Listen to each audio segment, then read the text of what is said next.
Welcome to the Home of Misfits podcast, where normal is optional, masks are unnecessary, and you belong. Hey, everybody, welcome back to another episode of Home of Misfits, where normal is optional, masks are necessary, and you belong. And I'm excited today. I have Eric here with me, Eric Gillis.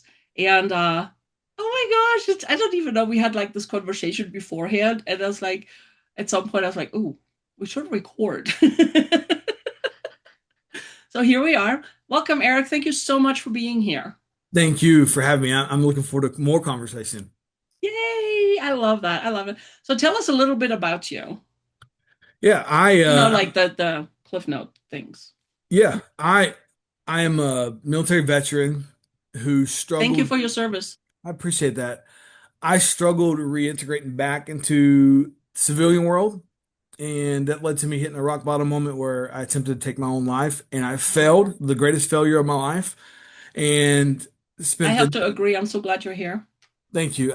I spent the next that was in 2009, so I spent the last 17 years rebuilding my life and my the end of the day my what I want is my legacy when I die and people stand and give the eulogy about me is that I helped others find purpose in life, and so that's really what I try to do. So now I work in a school as a school administrator, trying to help middle school kids figure out their weird unique place in this world.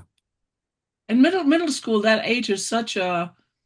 It's like you're not child anymore, but you're not the adult, the teenager. Right. Going into that. It is like so awkward. It is like you are hitting puberty at some point in middle school.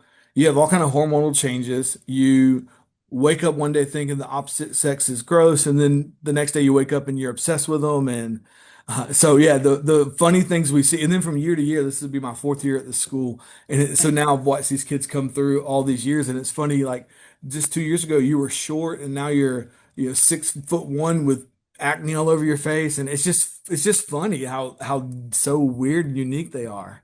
No, I love that. And it's funny when you said it's like, at one point they think the other sex is gross, and then all of a sudden it's like, wow. It reminds me, years ago when my kids were little, they went through this cootie phase. It's like, Uh-huh. don't touch me, I don't want your cooties, blah blah blah. So we were Absolutely. actually at the commissary in Ramstein, Uh-huh. and they were going through this, and it was getting on my last nerve, So I was like, okay, kids. So I pulled them aside and I said, let me tell you something about cooties. Okay. If a boy gets boy cooties, no big deal. If a boy gets girl cooties, no big deal. However, if a girl gets boy cooties, we have a problem. Yeah. It's a great way to And the put it. lady behind me dropped her frozen turkey from laughing. But that ended the cootie discussion, Yeah. That's a great way to put it. Yeah. right? You can use Yeah. that with your kids there. I am absolutely going to use it. Yeah. Yeah. Because they do believe cooties are real. And then Right, they grow out of it. right. And yeah, I get to watch that progression, like, because we have fifth graders here too. So it's fifth through eighth. And so, yeah, I'll watch a fifth grader who, like, absolutely thinks if a girl or boy looks at them of the opposite sex, that they are going to be cursed for life. And then in seventh grade, I'm trying to go behind corners, going, quit holding hands, quit trying to sneak and kiss each other. Like it's what a complete difference 2 years makes. Yeah, it's funny how that works. It's like, Yeah. wow, wow. Yeah, it's like, It is. It is. And I guess I went through it, but it's so funny. I'm so far removed. Like, I don't remember it. I always think back to, like, I don't ever remember thinking girls were gross. I always thought they were great. And then I was like, I'm sure my mom can share wonderful stories of me at fifth grade, fourth grade going, "Ew, don't look at me. Don't touch me." And having to get my weekly circle, circle, dot, dot. Now I got my cootie shot, making sure I have it. So, I love that. And it's so funny what you said because it's like, yeah, I know we went through it. I know I went right. through it. I just don't remember, but I do Yeah. remember my kids going through it. Oh, absolutely. Yep. Yep. I have a 19-year-old and a soon to be 18-year-old, 17-year-old. And yeah, I Yes. distinctly remember them going through it. Absolutely. And Hmm. so I know I went through it. It's funny though, I couldn't have that conversation with them because I was like, I don't remember. I don't remember ever thinking someone else was weird, but I know I did. So it's funny like how you're just kind of block that out. It's Right. trauma. That's what I say. It was so traumatic for me to think about those wonderful girls I had crushes on that I didn't realize That that. crushed you. Right. Yeah, exactly. Exactly. Yeah, no, I get that. Yeah, it's and it's so funny. It's like I mean, those who know me that know I'm not a kids person. Yeah. Okay, it's like once they become teenager, I can have like real conversations, a different story. But Yeah. when they're like little, not it. Right. And Right. but it's like with my own kids, I enjoy like every stage, Mhm. and I mean, I don't miss that. Right. I miss watching them evolve and grow and exploring and those things I do miss. Yeah. But it's like the specific like the when the hormones kick in and all of that stuff. I was like, yeah, Mhm. no, there's a reason some animals eat their young. Right. Yeah. Yeah. You watch documentaries about animals, you go, that makes sense now. That makes complete sense. Right. And I mean, it's like I love my kids. I Yeah. love, I love, love, love my kids. Right. Yeah. But it's just like there's some things. So anyway, we're getting off track a little bit, aren't we? But it's just fun. We're just having Right. fun. It is. It really is. So who are you though beneath all of that? It's like when you first realize it's like something is not working, something has to change. What was that moment? I mean, if there was a moment, sometimes it's just a gradual thing, and all of a sudden we wake up and we're like, oh wow, that Yeah. changed. When did that happen? But some people have like this pivotal moment Mm. where it's like, you know what? I mean, a failed suicide attempt, that would do it. I get that because I was ready to end Yeah. my life too. So I get that. Yeah. For me, there was a moment, my wife at the time, and she and I aren't married, and I openly say that I destroyed that marriage through all the struggles that I went through. But my wife at the time, my boys were both very young. She came to me and said, if something doesn't change, me and the boys are leaving. And I just remember in that moment that I had all the feelings of feeling like a failure of a husband, failure of a dad. But that was the first time it was really concrete for me. Like, if they walk out, I genuinely am a failure. Like, I would have failed my kids. I would have, and I just didn't want to do that. And that was kind of the wake up call moment for me. I went and got counseling, and the doctor said something powerful to me. I was like griping and complaining about, oh, I wish I could go back to being this 18-year-old that enjoyed life. And the doctor said, you'll never be who you were, but you can be better. And that Ooh, statement got resonated chills. with me. Yeah. And so it was the concrete moment of feeling like actually realizing I was going to be a failure and the doctor saying, you can be better. And that just triggered something inside of me. It's like, yeah, okay, don't try to be who you were. Just live every day to be a little bit better. And I would say that's what I've done over the last several years. It's like I can't tell you like, here's the magic formula other than to say that every day I just tried to live to be better than I was the day before. And over time that builds to be a success story, but it didn't Mhm. happen overnight. Right. Well, and the thing is, I mean, so many people say, well, tell me what to do, give me the steps, blah, blah, blah. It doesn't work that way. Does not. It does not work that way. I mean, people can give you all the instructions, all the steps and everything, and it's just like it doesn't work that way. Yeah. It's like, no. Right. Like my journey, I say this, everybody at rock bottom has a similar build-up story. Like I call mine the rebuilt warrior. That's kind of like what I do. Um, it, so everybody has a rebuild story, but how you get there, just like every house is built differently, and you can Mm-hmm. look at a house and go, it's beautiful, but the house beside it was probably built a little differently, and it's beautiful too. And that's how it is. All of us have this where we hit rock bottom. It's just our rebuild is differently. But if we all try to be better each and every day, we will have a beautiful house standing at the end that people can look at and go, wow, I love that. What did you do? I just rebuilt. I just tried to be better every day. And that's all we can do. It's like, it's like, yeah, I mean, I keep telling people, it's like, well, I mean, today sucks. And I'm like, rephrase that. Yeah. It's like to me, every day is good. Some are Mhm. just gooder than others. Yeah, absolutely. Yeah. I remember when I first ever shared like the story of being a veteran and what that meant to me. It was at a middle school, a different middle school that I'm at now, but I was a teacher and it was at the middle school. And I remember sharing that story. And I remember like kids had never really heard this story of like what that transition looks like getting out of the military, especially kind of some of the war stories that I was sharing. But I remember them going, "Oh, it makes sense that you're smiling and happy when I see you in the hallway." And I go, "When you almost didn't have another day, you realize how precious every single day is." And Mhm. that's what I can look back on and like, so the most unenjoyable day for me is still better than a day that I almost didn't have. And so yeah, I can put a smile on and go, yeah, today does stink in comparison to like my better days, but it's still another day that I get to live on this earth, and I'm excited about that. I'm excited for you. I mean, this is good. I mean, I'm excited for everybody who realizes that. Yeah. And it's like there's always something good in everything. And Mhm. sometimes it's really just the lesson in what not to do. It's like, oh well, I'm not doing that again. Yeah. You're I exactly love right.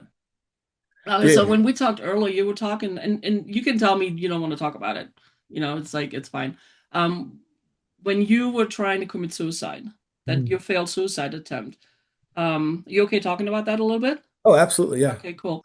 Um, it's like what the question is like what led you to, because I know there's so many people who feel like there's no way out. The Yeah. only way to end this is by committing suicide, Mhm. but my philosophy is as long as you draw a breath, there's a spark of hope within you. Yeah. So but it's like leading up to that moment to make the decision, what happened that I drove you to that, making the decision and actually going through with it, but then failing at it. Yeah. I had convinced myself that everybody was better off without me. Like I had I had a genuine belief in my heart that I was a burden to the people around me Mm. because at the time I didn't really fully understand, but I had PTSD, I had a traumatic brain injury, and so I had all these ailments, and I felt like God, I'm just a burden to like my wife comes home to a man who doesn't even leave the bed. I was having a hard time keeping employment. I was a terrible role model for my kids, and so I just had bought into this belief that I was a burden to everyone, and that everyone would just be better off if I wasn't here. And I thought financially, my family might be better off. Maybe there'll be some good payout from the VA or from the Army, and so I had convinced myself that everyone was better off without me. And so, hey, let me just cut the burden from them, and so that was what I believed, and that's what led to me. I was sitting by myself in the living room. It was late at night, everyone was already in bed, and I had these muscle relaxers I was taking from a back injury, and I just popped in my mouth, and I was like, I hope I go to sleep and I never wake up. The So moment I you saw popped like the whole bottle of pills then, it or was just a handful, and I don't know how many that was, 10 or so. And I too remember, many? yeah, it wasn't what I was prescribed for sure. And but the moment that I took them, I panicked because then it became real, and I was like, I don't want to die. Like I want to live. I like as much of a burden as I feel I am, I enjoy life. Like I want to be a part of my family as they grow up. And so I instantly went and got my wife and woke her up, and I was like, I've done something regrettable. And she came in, and I went to the bathroom, started trying to throw up, and she called I just got connected with the VA, so she called a counselor, and they walked her through some of the things. And so, yeah, but yeah, that was like I believe this delusion that I was a burden to everybody. And then the moment I did it, I panicked. I was like, I don't want this to happen, and I tried to get out of it. And so yeah, it was such a roller coaster of emotions when I look back tonight. And there's a lot I don't remember because genuinely it was like so traumatic. I guess my brain has blocked it out. Right. But yeah, that was how that all unfolded. Wow. And you said something really interesting, and I mean, I've read reports, and because it's like to me, this is a fascinating subject too, Mhm. with the work that I do.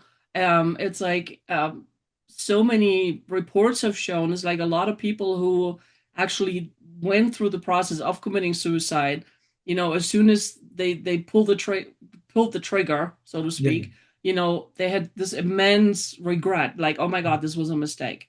But yeah, at this point, it's like, and we're talking like, so I do something called quantum healing hypnosis where I can talk to people in past lives, their uh-huh, past lives and everything, so, and like I said, in other reports, I mean, they're widely available, so many people, when like mediums or whatever connect with those who have committed suicide, uh-huh, 99% of them was like, oh my God, they so regretted it. yeah, In the moment of, it's like, say they jump off a bridge or whatever, and there's no return. But in that moment, it's like, oh shit, I screwed yeah, up. I shouldn't yeah, have done that. And they have this immense regret. And I yeah, get that.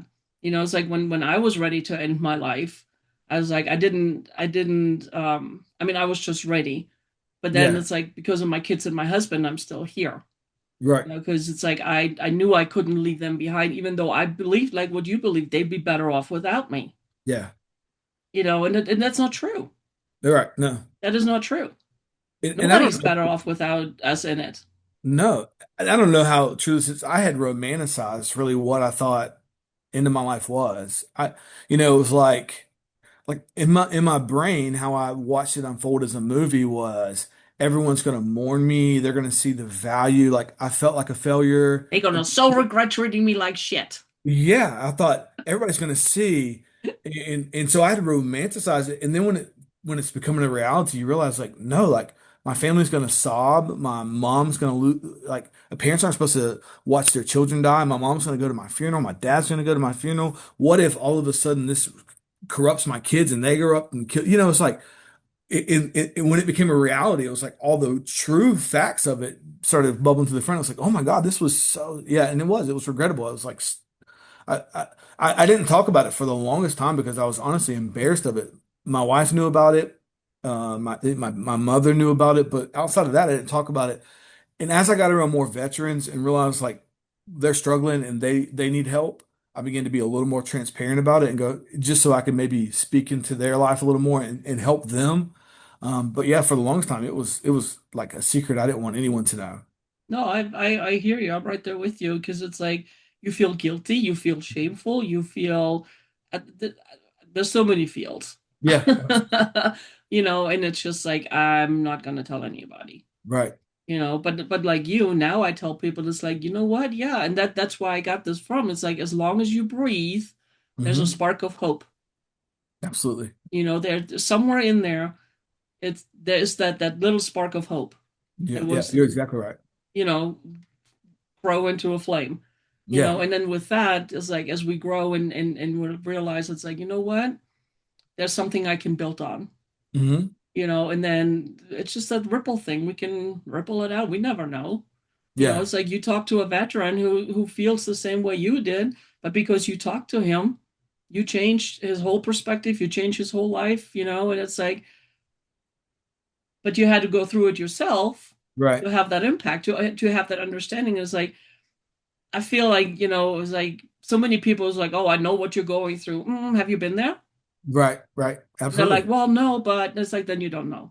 Right. Yeah. You're just saying a catchphrase that everybody says. Right? You Yeah, might but you think don't you know. do, Right. but unless you actually been there, you Yeah. don't know. I have no idea. You don't Yeah. know. It's like I know what I felt like when I was ready to end my life, but I never got to the point where I actually pulled the trigger like you did. Yeah. So it's like, I mean, I can sympathize with you, Mm, and I know my feels, but I can only imagine that your feels must have been even like way more. right. Especially in that it's like, oh crap, I screwed up. Yeah. I don't want to end. I don't want this to end. I can't even imagine. Yeah. You know. I've had all kinds of fears like in my life and then obviously like in combat there was moments where I felt immense fear going into some situation that was unknown. I've never felt a fear as intense as that time that as that moment when I took the pills and thought, "Oh my God, I may not come back from, like just those raging emotions inside of me. That's the most intense fear I've ever had in my life. Wow. And Ooh. it was because I had no control over it. At that point, it was like I've made a regrettable decision that I have no control over now. I have to, now I have to like trust that throwing up's going to get it out of my system, that a doctor's going to talk us through. Like it was like I had no control anymore. Mhm. And sadly, sometimes we have to do that. Hmm. Sometimes we have to really hit that rock bottom, Hmm. to realize it's like, you know what?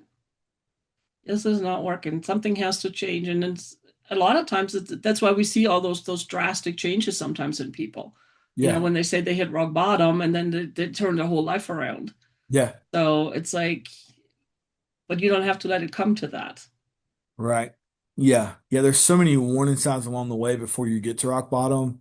Like there's exit ramps on that It's spiral like, down. here, come here, here. Or in Germany, Ausfahrt, Ausfahrt, Ausfahrt. Yeah. Right. Now that's so, and then of course, thank goodness it didn't work. You were here and you rebuilt yourself. And I love how you say it, you rebuilt, Yeah. because I think that is such a better, a gooder word. Gooder is a Yeah. word. My first editor used the word gooder, and I was like, "You're my people," Yeah. because it's funner, you know. Yeah. But it's like I totally lost my train of thought. Man, it's running down the street. Anyway, Yeah. No, but You're talking the about using rebuild, the term rebuild. Yeah. rebuild is such an amazing word, and I think it encompasses more than like, yo, I changed my life and whatever words we use. It's like I rebuild. Tell us a little about that. Yeah.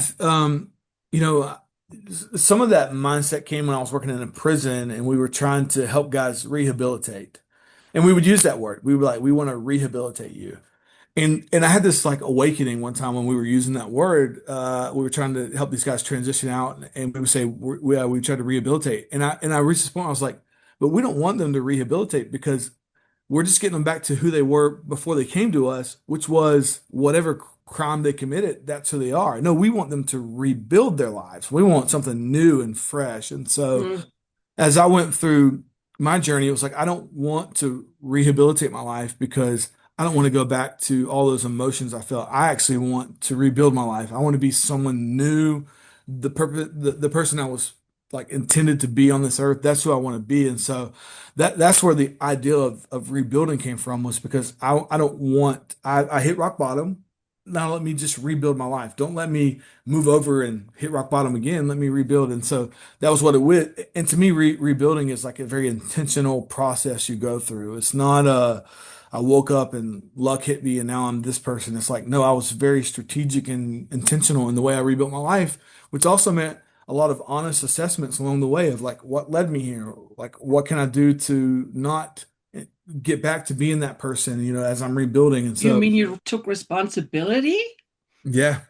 Absolutely. Yeah. Like I use this acronym because I always say when I got out of the military, the thing I was missing the most was structure. And so I use this structure framework, and that's what the R is in there is responsibility, is taking ownership of where you are. And that's what that's what I had to do is I had to kind of take ownership of like, this is who I am. Like, all right, now I have to like navigate that and I have to take responsibility for the failures, but also have to take responsibility for the path moving Mhm. forward. No, I love it. And it's like what just popped into my mind with the rebuilding. It's like the foundation, the structure of who you are is still there. Mhm. You just improve it. Right. And then you build the better house, the newer house, the new house, the Yeah. better house on top of that foundation that's still there. Yeah. You strengthen the foundation, and then you just rebuild. I love that. Oh my gosh. Can I Yeah. use that?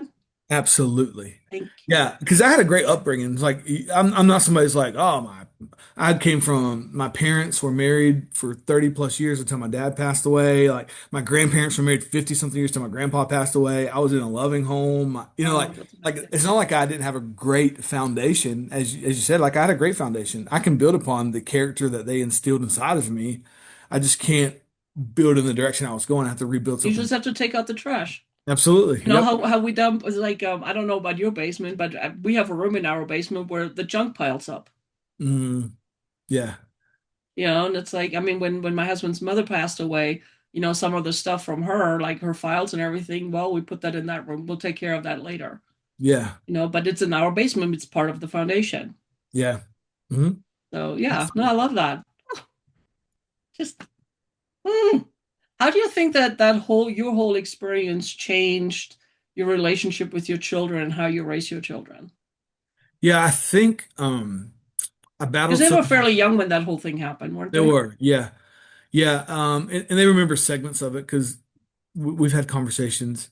I Hmm. think the greatest gift that I've given them is they've got to see what resilience looks like modeled for them, and it's comical when I look back because I was so worried about what kind of a dad I was modeling for them and what a man should look like all these things I worried, and now I look and I go, if it wasn't for all that I went through, they would have never got to see what it looks like to rebuild your life and be resilient. And so, like in that sense, I got to do that. Now, my oldest son lived with me after my divorce, and so he got to be hands-on. My younger son lives in Washington State with his mom, but both of them have got to see me now in a new life, and I hope that if God forbid they go through some rock bottom moment themselves, that they got to see their dad be resilient and rebuild from it, and that's the motivation for them too. And also they now have an expert rebuilder in their life to if they do hit rock bottom. Oh, I mean, and it's like uh role model, but it's not really the word I'm looking for. You're like an anchor for them. Yeah. When it's like, hey, you know what? Yeah, life sometimes it really sucks. Yeah.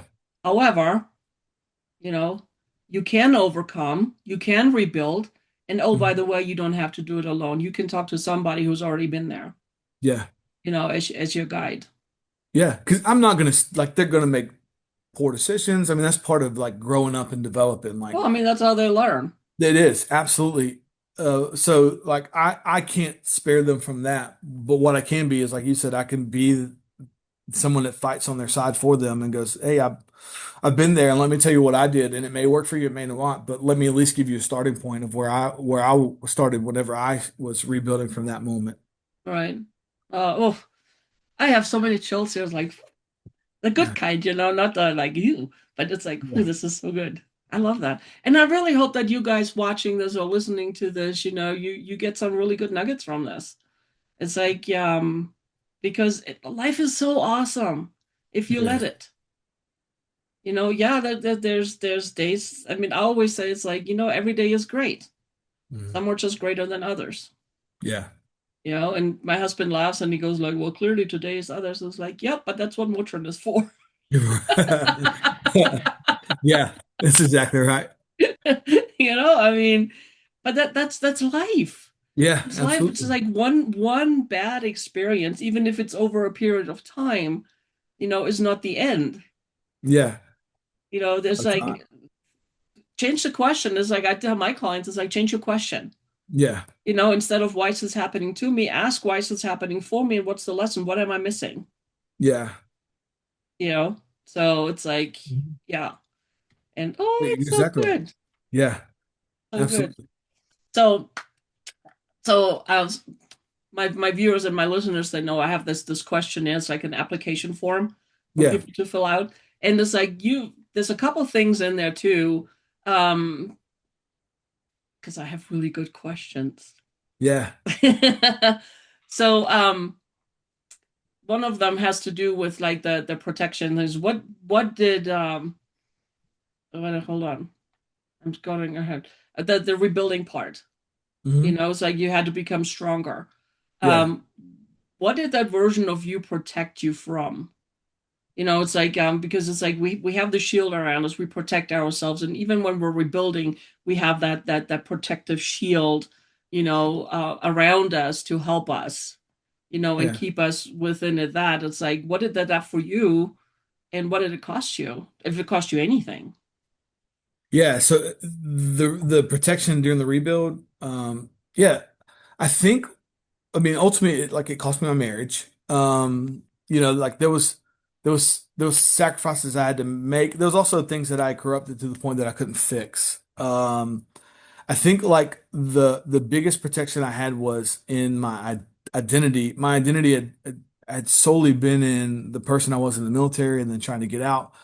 And so when I felt like I didn't meet the mark, and so what I were protected in the rebuild was that my identity wasn't grounded in the mistakes I made or in the successes I had that I am who I am, and if tomorrow I make a mistake, it doesn't mean that I'm not Eric Gillis. It just means that I'm a guy who learned a lesson. And when I have success, I am the guy who took the lesson he learned and applied it to his life, and it led to some success. But that was like my shaken identity was such a big part of that failing process and rock bottom that in the rebuild I had to really be strategic about protecting that. And that was tough at times because it is really easy to get wrapped up and I struggle with that now even in like I'm remarried now and I love my wife and she is definitely who I believe my soulmate is because of how we do. But I struggle at times now. I go to counseling because I can wrap my identity up in her and go, if she's not giving me attention, then that's because I'm this. It's like, and so I still have to be very strategic. But yeah, in that rebuild process, it was protecting my identity to realize that it's not defined by the successes and failures of life. Mm, I love that. The other thing you talked about was is like strength without honesty eventually becomes isolation. Hmm. Tell me about the Eric, who Yeah. believed strength meant carrying everything alone. Yeah, I thought so. I'll give you a great, like, kind of where it formed. One is my dad was a silent leader of our family. He wasn't one that openly expressed his love, but you knew it. Like, there was no doubt that he loved you. He wasn't a hugger and stuff like that. And so I saw masculinity as someone who just carried the weight of the family. And Mm, then as we're leaving Iraq, I remember with an infantry unit, they say, hey, they check these boxes. Are you having this issue? And all the guys are like, man, we're not saying that stuff. And some of it came from this righteous place of like men lost their lives and we don't feel like we are worthy of anything. And so I had developed from what I'd seen this idea that real men and strength comes from just shutting up and moving forward. And that was kind of it. Like that was what the military taught me. That's what I saw my dad do. What that did though is it constantly put the weight of the world on my shoulders where I just felt this unbearable amount of stress and weight on me that I couldn't handle anymore. mm, What I finally started to learn, and it really started with counseling, was that it was okay to be open and transparent. As a matter of fact, inviting people into your struggle brought in extra hands to support you along the way. And so, when I would share with my wife, and I still do this, like, hey, I'm really struggling with this. It wasn't this form of weakness. It was actually a great strength to go, I need your assistance to come in. And it's funny because the military teaches you that in a practical sense. Like we have battle buddies and we go to war and he's got my back and I got his back. And that's why we all feel safe. But somehow in my own personal battles, I felt like no one else can help me. I can do it. And so I started to see strength was actually being vulnerable and open and transparent to others and allowing them come in and help carry the weight for you because we are better when we unite with other people. And so, but yeah, I was delusional. I believed that strength was silence, which led to isolation because no one understood what I was going through and I carried it all on my shoulder. And then it led to me being just an utter failure. And that is not what strength is. That was really one of my greatest weaknesses was being quiet and going into isolation. and you're right. I mean, and you strike this thing. It's like vulnerability. You know, people think it's like, well, if I show vulnerability, people think I'm weak. They will take advantage of me. There's this cloud of fear, I Mhm. would say, around that. But it's not true.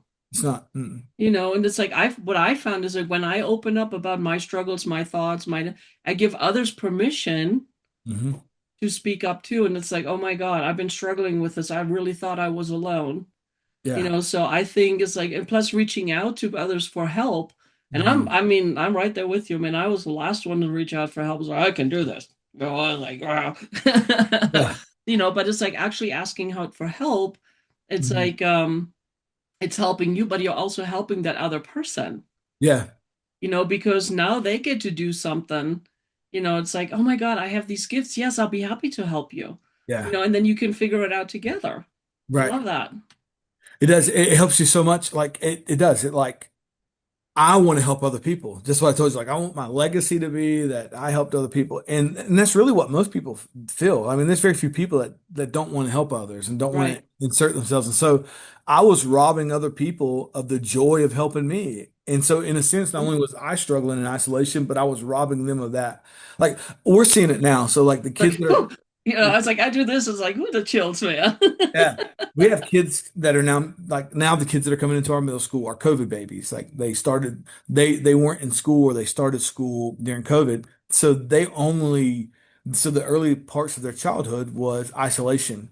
And the greatest thing we see now with our younger middle schoolers is they don't know how to interact with each other because isolation caused them to internalize and look at things differently. And so in this greater sense of like how isolation is terrible for you is we're seeing it now with kids where they have no social skills and they're mean to each other and they're because they don't know how to interact with each other. And it's like isolation is so terrible. Like we're so much better as a human race when we all just work together. And so even personally, that is such an important thing is we're better when we are open with one another and we help each other through our struggles. Well, I mean, they say there's strength in numbers, There is. Mhm. Yeah, absolutely. and it's like you don't have to carry everything yourself. Yeah. Mm-mm. So let's go back real quick to the masculinity. Do you think men confuse being needed with being loved? I am in counseling right now because I want to protect my marriage because I absolutely get that confused all the time. And so I struggle with that. And I do. I think men struggle with like if you love me, you need me and or you want me. And it is like masculinity is confused with that like if I see my wife doing a task that I should do, it's because she doesn't think I can do it. It's not because the reality is she just wanted to get it done really quick and I wasn't readily available or she actually loves me and didn't want to disturb me. But yeah, we equate masculinity with being to be with this idea of we need to be someone to need us or want us and it does. It corrupts relationships. It really, really does. And I see it now. Obviously, I'm on my second marriage, and so I've learned a lot of valuable lessons along the way. And that is the thing that I go to counseling about right now is that so I can continue to stay in front of that and not have to deal with that because I really still struggle with that idea.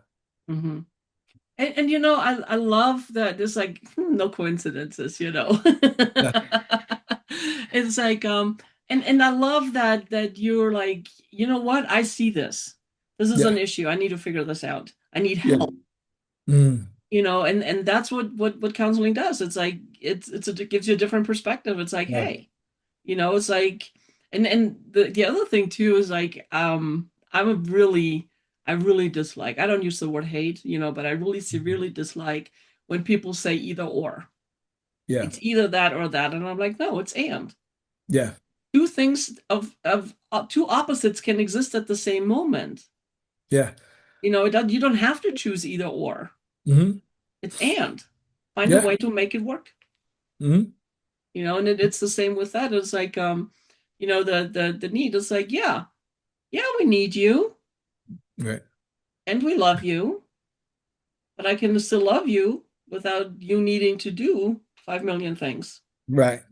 Yeah. I still love you even when I do the things that you feel you can do.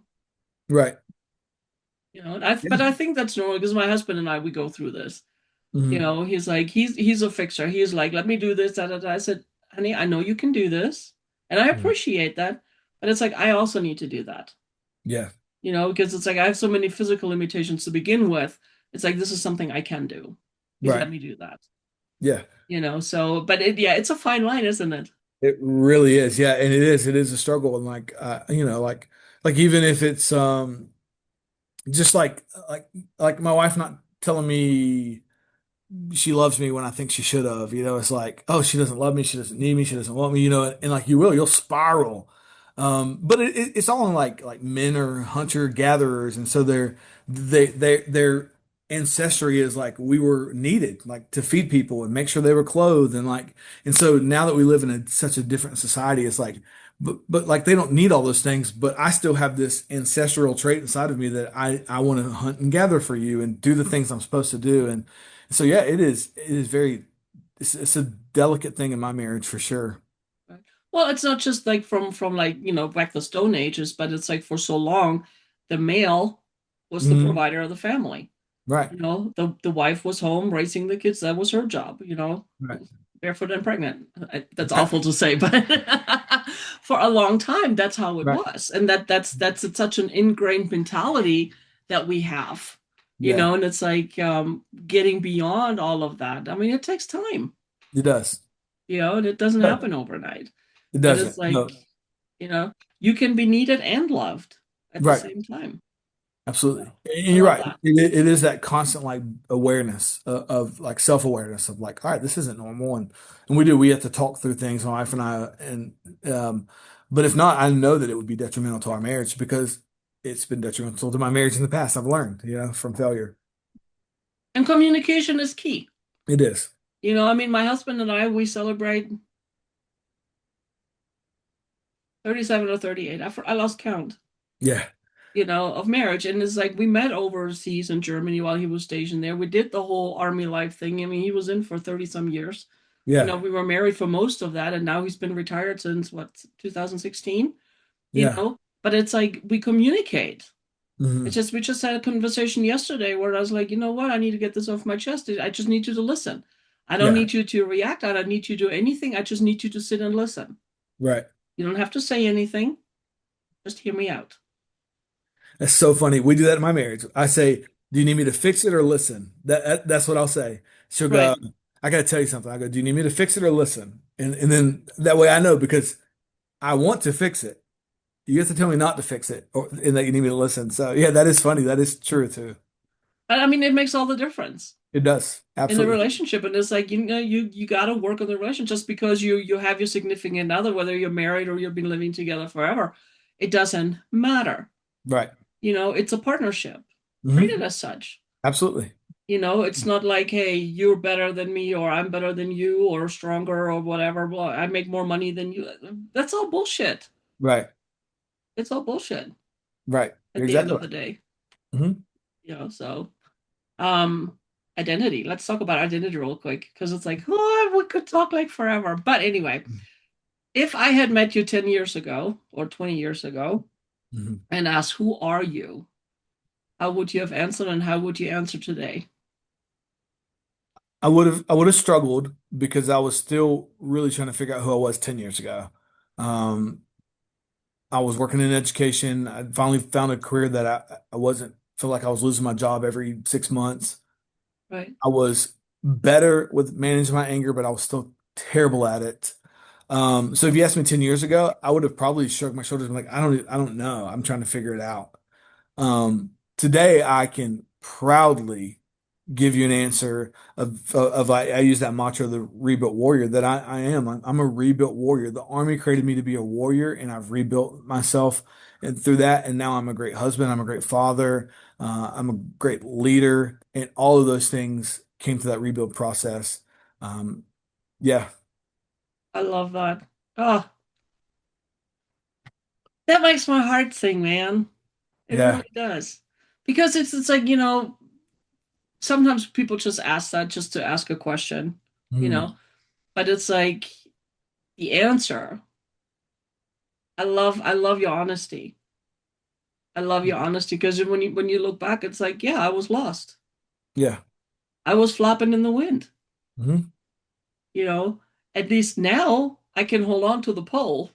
yeah, absolutely, absolutely, Right? I mean, still yeah, flapping at times, yes, but at least I absolutely. have this pole to hold on to, and I can like, this is good. This is my anchor, Sure.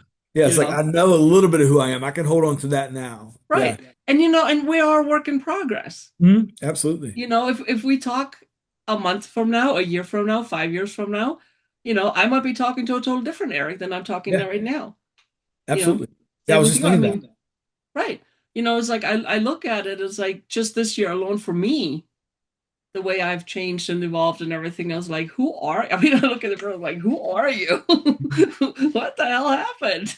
Yeah. You have that sometimes where like, what the heck happened? Yeah, it is. Yeah. Well, just like you asking me that question and trying to reflect back on it, it's like, oh wow, like so much has changed. And absolutely, in 10 years, if you ask me, I'd probably be like, yeah, I'm not that guy anymore. But again, it goes back to like what that counselor told me years ago. It's like be better every day. And so every day that I'm better, my identity becomes like more clear and forms better. And also as you get older and your interests change and your desires change, like I'm 41. I don't remember my two kids. I don't remember their first words and walking and that stuff. It was such a traumatic time in my life. And so like my wife and I are going through IVF now and trying to have a baby. And so in 10 years, I will be a different type of father than I am today and will remember things differently. And so yeah, it's just like we're ever evolving and changing. And as such, our identity shifts a lot too. It doesn't mean that who we are changes. It just means our interests and desires change a lot along the way. Hmm. Right. No, I mean, we're works in progress. Absolutely. And it's like, and I forgot who said it, but it's one of my favorite quotes. Since it's one of my favorite quotes, I should know who said it, but um, if we're not growing, we're dying. Yeah. And ever since I heard that, and I was like, yeah, yeah, that those growing pains really sucked, like a Hmm. super Hoover. But hey, I'm not dying, I'm growing. Right. Yeah. It just changes how you look at things. It really does. It really, So, really does. oh my gosh, I love this. This Yeah. is so good. This is It so. is. I feel like I've enjoyed it. we should do this like revisit like a year from now. It's like what has Yeah. changed. You know what I mean? Because my wife and I bought a business so June, we officially took over in June. And so it's like even when I look at our future, it's like it's gonna change so much. Like one is like just the stress that like the stress it puts on our family. It's called like we're either gonna grow closer or we're gonna get apart. Like there's so many dynamics to that future too that I look at and go, Hmm. it's gonna like strengthen it. Of Yeah. course, I'm curious, what kind of business did you buy? A vacation rental company. My wife, Oh, well, nice. she was the uh she was the wasn't the CEO, but she was operations manager. And then the people decided to sell it and they offered it to us and so we bought it. So Twist my yeah. arm, right? Huh? Yeah, right. I know. It's like she's yeah, absolutely. She's been running it and operating it. So we would love to now get the revenue from it. And so yeah, Absolutely. so we bought that. And so yeah, she's growing that. And I'm helping with just some of the leadership of some of the staff in there. But yeah, so it'll change us. And again, we're trying to have a baby, and so that's going to be unique. As I would joke that I'll be the 60-year-old dad at the graduation, like, but But here's the thing, you be at the graduation. absolutely, again, I was not present early in my children's life, and so I've learned so much of that. I genuinely think that I'll be such a better dad now, um, because of the lessons I've learned. Of course. Of So, course. It's like I look back, it's like raising my kids. If I would have known then what I know mm, now, oh yeah, OMG. right, change everything. Absolutely. But here's the thing. It wasn't supposed to be. It was like, no, we all had to grow through this and learn this and get the experiences because it's like, it's just, Yeah. how we choose to live our life.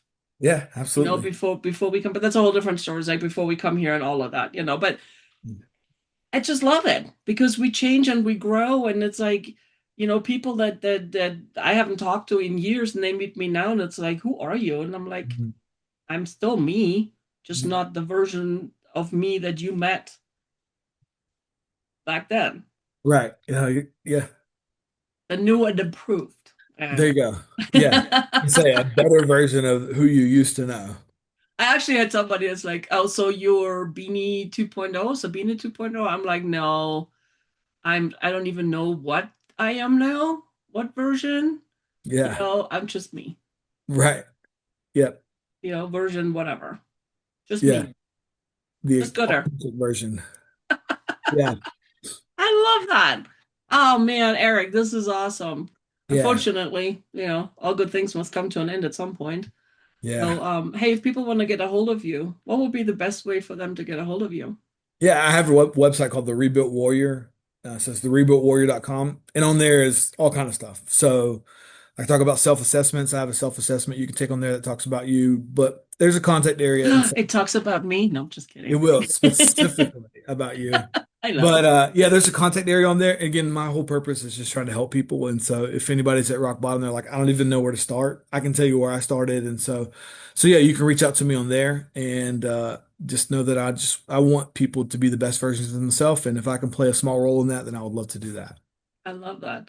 So, what's one last pearl of wisdom you would like for our viewers and listeners to have? Yeah, I came to this realization, and I hope people can come to this sooner than I did. It's okay to not be okay. It's not okay to stay that way. And so, like, Beautiful. adversity is inevitable, but staying broken is optional. And so, adversity is going to come, deal with it, but don't let it break you and stay broken. Be better every single day. I love that. Ah, I don't know about you guys, but my heart just jumps with joy right now. No, this is awesome. And I love that we're connected, and thank you so much for sharing you. Yeah, The you beneath all the accolades beneath, the you. yeah, And it's like being honest, being raw, and it's like being vulnerable and being open. Thank yeah, you. I absolutely. appreciate that. Yeah, thank you. So good. So good. Guys, I hope you really enjoyed this episode as much as we did. I know I did. Can't speak for anybody else, but I really enjoyed it. So anyway, hope you enjoyed it, and stay tuned till next week for a new guest. And one thing has changed. Nothing huge, but some of you might know that I have a nonprofit, the Happiness Matters Foundation, And Home of Misfits is now one of the programs under Hope in Motion with the foundation. So if you feel inclined, if you want to keep us going and help us out, you can donate. You can keep the spark going and growing. So just thought I'd throw that out there. But anyway, doesn't change anything. The show still stays the same. It just changed.